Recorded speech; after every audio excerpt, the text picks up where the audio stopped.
നമുക്ക് tomato rice എളുപ്പത്തിൽ എങ്ങനെ ഉണ്ടാക്കാം നോക്കാം. ഒരു പാൻ വയ്ക്കുക. പാൻ ഒന്ന് ചൂടായി വരുമ്പോൾ അതിലേക്ക് കുറച്ച് ഓയിൽ ഒഴിക്കുക. ഓയിലൊന്ന് ചൂടായി വരുമ്പോൾ അതിലേക്ക് നമുക്ക് കുറച്ച് കടുക്, പൊട്ടുകടല, ഉഴുന്ന് പരിപ്പ് എന്നിവ ചേർക്കാം. ഈ പൊട്ടുകടലയും ഉഴുന്ന് പരിപ്പും ഓപ്ഷണലാണ്. നിങ്ങളുടെ കയ്യിലുണ്ടെങ്കിൽ മാത്രം നിങ്ങൾ ചേർത്താൽ മതി.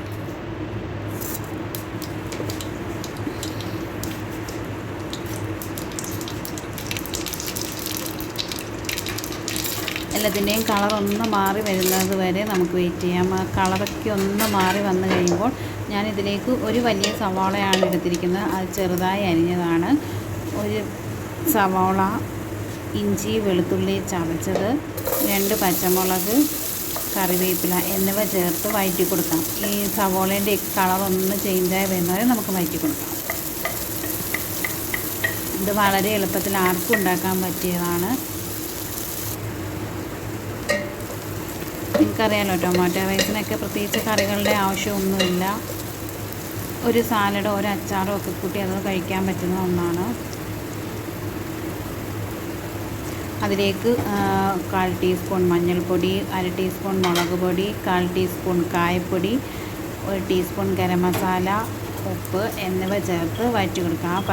പൊടികളുടെയൊക്കെ പച്ചമണം മാറുന്നത് വരെ നമുക്കൊന്ന് വഴറ്റി കൊടുക്കാം. ഇതിലേക്ക് ഞാൻ നേരത്തെ ഉപ്പ് ചേർത്തിട്ടുണ്ടായിരുന്നു.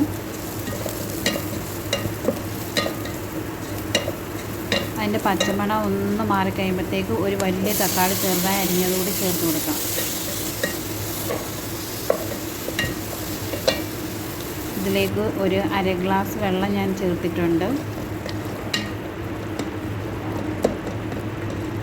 അത് ഏകദേശമായിട്ടുണ്ട്. ഇതിലേക്ക് നമ്മൾ വേവിച്ച് വെച്ചിരിക്കുന്ന ചോറ്, അത് ഏത് റൈസ് വേണമെങ്കിലും നിങ്ങൾക്ക് ഉപയോഗിക്കാം. ഞാനിവിടെ എടുത്തിരിക്കുന്നത് സാദാ റൈസാണ്.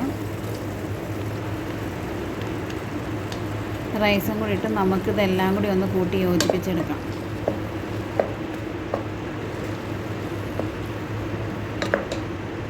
അങ്ങനെ നമ്മുടെ സ്വാദിഷ്ടമായ ടൊമാറ്റോ റൈസ് ഇവിടെ റെഡിയായി കഴിഞ്ഞു. എല്ലാവരും ഒന്ന് ട്രൈ ചെയ്ത് നോക്കണേ. വളരെ എളുപ്പമാണ്. പ്രത്യേകിച്ച് കറികളൊന്നും കൂടാതെ തന്നെ കഴിക്കാൻ പറ്റിയ ഒന്നാണ്. ഒന്ന് ട്രൈ ചെയ്ത് നോക്കണേ.